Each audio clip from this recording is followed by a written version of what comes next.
So kind of an interesting boss fight. The next boss fight,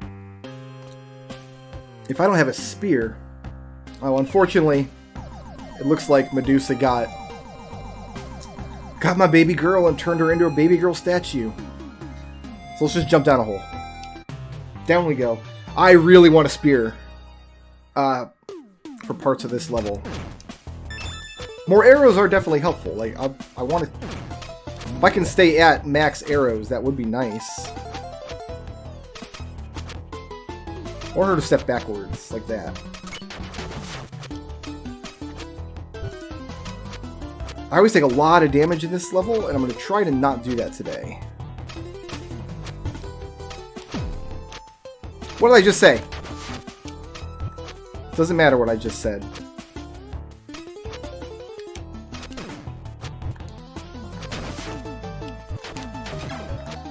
I do wish you could map the bow and arrow button to an actual button on the controller, rather than leave it as up plus whatever.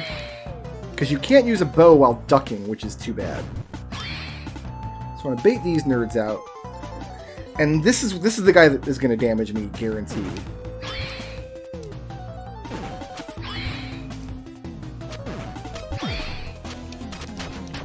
That actually didn't go as bad as usual, honestly. Okay, what do you want to do here? I want to drop down. I wish I could like scroll the screen down a little bit here. Do I want to go this? Maybe I can go this way. Let's wait for him to go away. Oh, only their face hurts you. Yeah, there's a spear.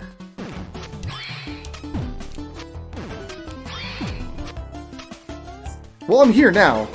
I mean, there's a one up here. I wanted to not take stupid damage in this level, but that was pretty stupid damage, too. You know what? Now that I'm looking at it, I don't think I've ever gotten that box up there. I think I've botched that jump every single time. Leaving Purple Cave with only 2 health is not terrific.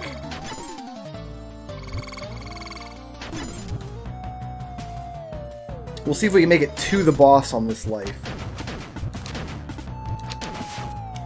But defeating the boss on this life is probably not in the cards. You want to be just very careful to fight the lower 2 rows of jellyfish there. And I think this is supposed to be Charybdis, the tentacle demon with the Jesus face over there.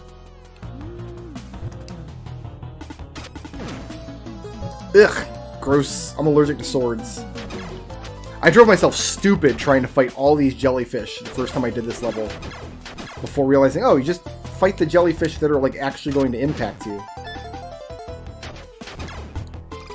Now let's see if these fishmen knock us... They're not fishmen, they're just fish. Knock us into the water here. And then the boss is gonna... Out here outside of Skull Island, you kind of expect Gollum to come crawling out of the eye hole in that thing. So these tentacles, they take 2 hits, and again, the range of the spear is just very, very useful to fight these tentacles. We actually do want to be down here, though.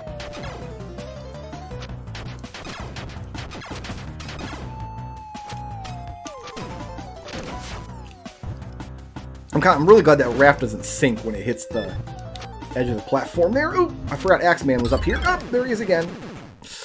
Ooh, I gotta do this whole screen again without armor now. Beautiful! Maybe we'll get lucky and find some armor. He's went for a swim.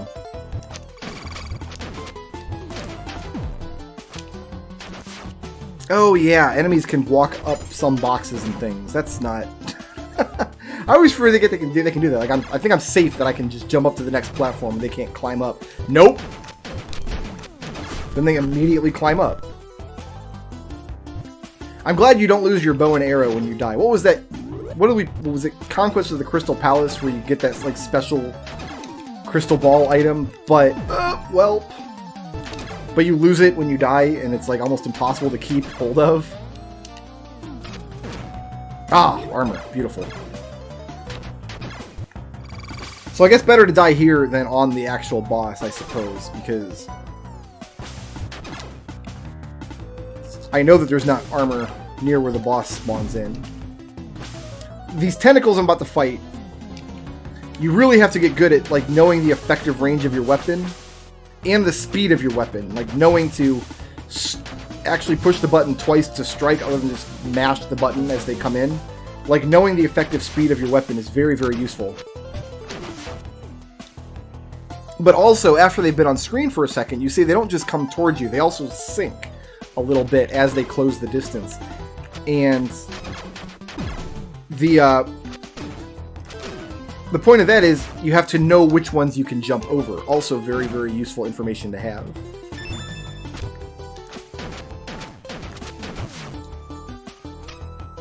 Because, as you'll see, we're going to feature... Is that... Oh, it's not Meef. No Meef. Alright, hardest boss in the game coming up here. And it's just the dance of the tentacles. The dance of Tentacles is what this is here. Get in 3 hits, then have to jump the thing. And just, it's a lot of just keeping track of everything on screen. Knowing how long those tentacles have to be around before you can jump them.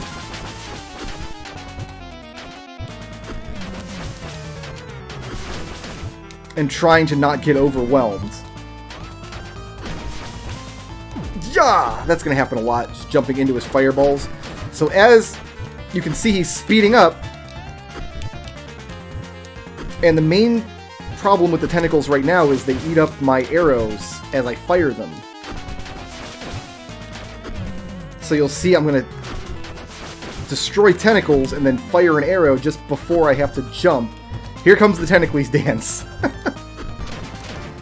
Yikes! Okay, okay, Tentacles is not smiling upon me here.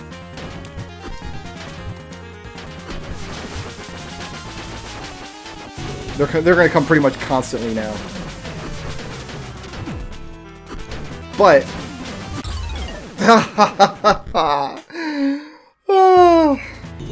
Let's try that again. Without armor this time, because...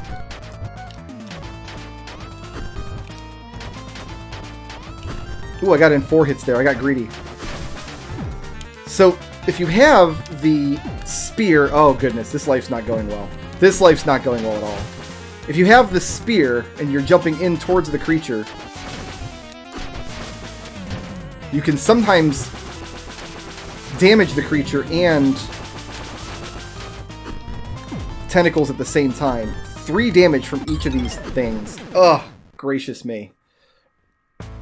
Is this where the run ends? Is this it?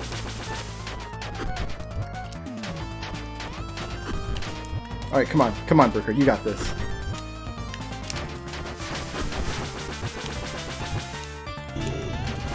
I need to be more aggressive with my arrows from way out here, I think.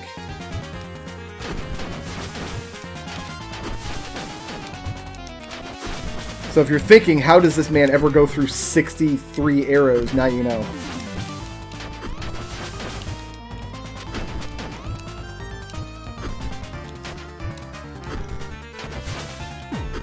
Whoops! Whoops! But you see what I mean? You can't jump a tentacle when it's fresh out of the water. You have to wait for it to sink a little bit first. And you can't duck under them either. I think I actually rage quit this boss once because you should really be able to duck under the fireballs, man. And indeed you can't. And we got him. It's like, you get that low enough, and I've got 2 hits left in me, and he's only got 2 shreds of hell. Just caution to the wind. Just pump him full of arrows, man. Whew.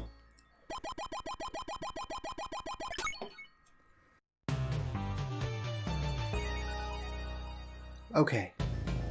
Now that's behind us. And we have 60 arrows, and we've made it to the Temple of Hades. Now, the first time I got to this level, I got here on my last life with my last continue, and I didn't have Athena's bow. Like, I hadn't put together, like, where to get the secret keys. I mean, I found a couple of them, or I got the clue for one of them, the Hand of Talos in my first run through. So of course I got that one, but I hadn't yet found the one in the ship. You can't fight these creatures. These are spirits, but like with your spear or your sword doesn't do anything but Athena's bow, because it helps find lost souls. You totally can.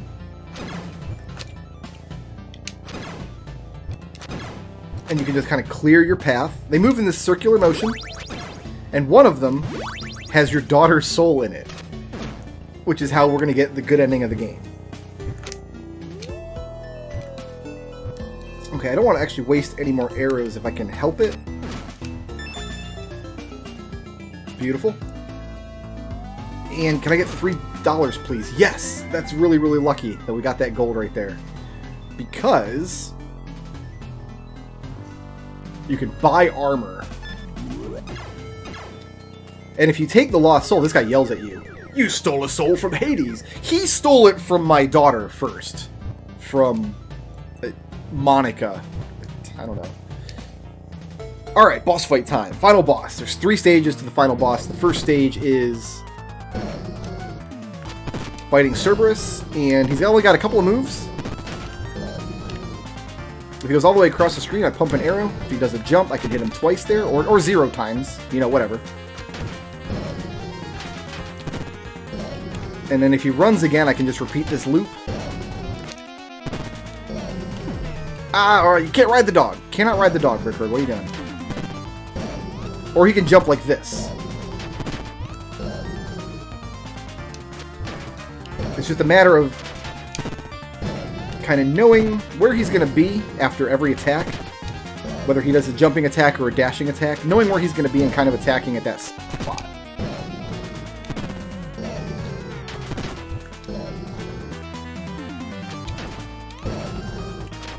And you really want to get, or at least for my method of fighting, and you really want to get good at this fight without taking a lot of damage, and without using up a lot of arrows either.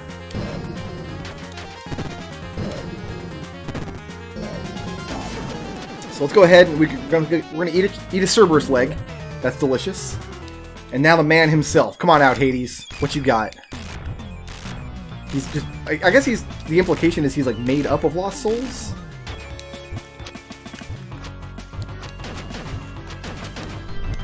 I don't know how difficult Hades is if you don't have Athena's bow, because my third time through the game I was successful. Maybe in part because I had Athena's bow.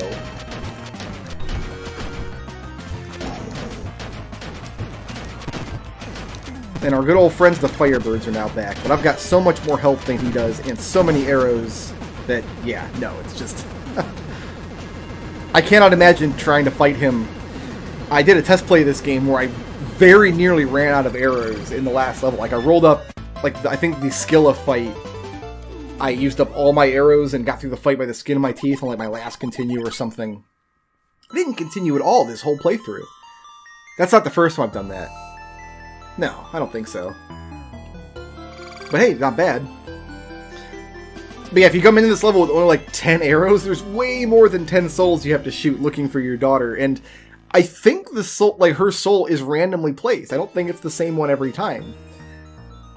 Because if you get killed by any form of the last boss, you start back over at the beginning of the stage and you have to collect her soul again.